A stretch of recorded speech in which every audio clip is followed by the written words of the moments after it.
बिस्मिल्लाहिर्रहमानिर्रहीम, इय्याका नअबुदु व इय्याका नस्तईन। आज कल मेरे पास बहुत से पेरेंट्स इस तरह आए हैं जिन्होंने मुझे बताया कि बच्चे बहुत ज्यादा बदतमीज हो गए हैं।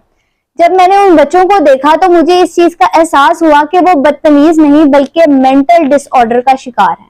आजकल पाकिस्तान में फैलता हुआ ये मेंटल डिसऑर्डर बच्चों के दिमागों को बहुत ज्यादा मुतासिर कर रहा है। Mental health issue in children, Pakistan के अंदर बच्चों के अंदर बढ़ते हुए मेंटल हेल्थ इश्यूज के ऊपर कोई भी बात नहीं करना चाहता। अगर तो वो बच्चा स्कूल गोइंग है तो पेरेंट्स कहते हैं ये बदतमीजी ये स्कूल से सीख कर आता है। अगर स्कूल में जाकर उनकी टीचर से पूछा जाए तो वो उनके पेरेंट्स को यही शिकायत करती है कि शायद आप घर में इस बच्चे को इस तरह की बदतमीजी सिखाते हैं, लेकिन बेसिकली बच्चे बदतमीज नहीं, मेंटल डिसऑर्डर का शिकार हो रहे हैं। मेंटल डिसऑर्डर का शिकार होने में सबसे बड़ा हाथ हमारा खुद का ही होता है। वो इसलिए क्योंकि पहले हमारे बच्चों के पास बहुत सी एक्टिविटीज हुआ करती थी। क्रिएटिव वर्क स्कूल में करवाया जाता था, इसके साथ साथ स्पोर्ट डेज हुआ करते थे।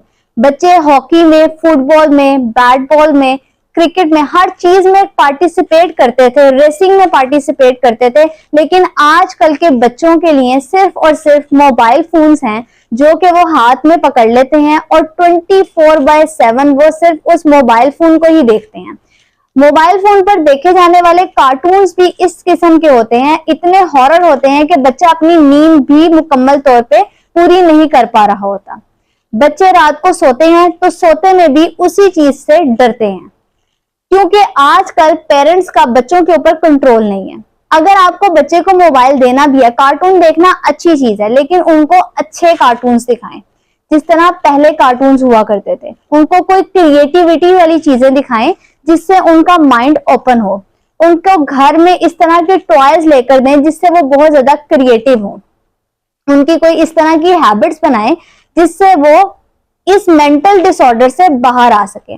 और पेरेंट्स को भी चाहिए कि वो अपने बच्चों को एक हेल्दी टाइम दें जिससे बच्चे इन चीजों से बाहर आ सकें। जैसे पहले माएं अपने बच्चों को कहानियां सुनाया करती थी, अंबिया कराम की जो वाकयात होते थे वो सुनाती थी, इसके अलावा कहानियां सुनाती थी जिससे बच्चों के दिमाग हेल्दी होते थे, ना कि वो डिप्रेशन में जाते थे। आजकल के बच्चे जिस मेंटल डिसऑर्डर का शिकार हैं उनको कहा तो बदतमीज जाता है, लेकिन वो बदतमीज नहीं होते, वो बेसिकली मेंटल डिसऑर्डर का शिकार होते हैं। इसीलिए इस मेंटल डिसऑर्डर से बच्चों को निकालने के लिए हम सबको मिलकर एक कोशिश करनी होगी ताकि बच्चे इस डिसऑर्डर से बाहर आएं और अपनी जिंदगी को एक हेल्दी तरीके से गुजारें। और मोबाइल फोन्स का जो टाइम है वो बहुत ज्यादा लिमिटेड होना चाहिए बच्चों के लिए, जिससे इनकी सेहत भी मुतासिर हो रही है, उनकी आंखें भी मुतासिर हो रही हैं, इसके साथ साथ उनका स्टडी से फोकस भी हट रहा है। तो स्टडी के टाइम पर स्टडी बच्चे करें और खेल के टाइम पर वो खेल खेलेंगे तो ही वो मेंटली बहुत ज्यादा फ्रेश खुद को महसूस करेंगे। ये मेरी तरफ से एक पब्लिक सर्विस अवेयरनेस थी पेरेंट्स के लिए भी और उन टीचर्स के लिए भी जो बच्चों को बदतमीज समझते हैं, बल्कि ये टीचर का भी एक रोल है कि वो बच्चों को इस मेंटल डिसऑर्डर से बाहर निकालने में उनकी हेल्प करें। उम्मीद करती हूँ आपको ये वीडियो अच्छी लगी होगी, इसको दूसरों तक भी शेयर करें, लाइक भी करें और मेरे चैनल को जरूर सब्सक्राइब करें। Thank you.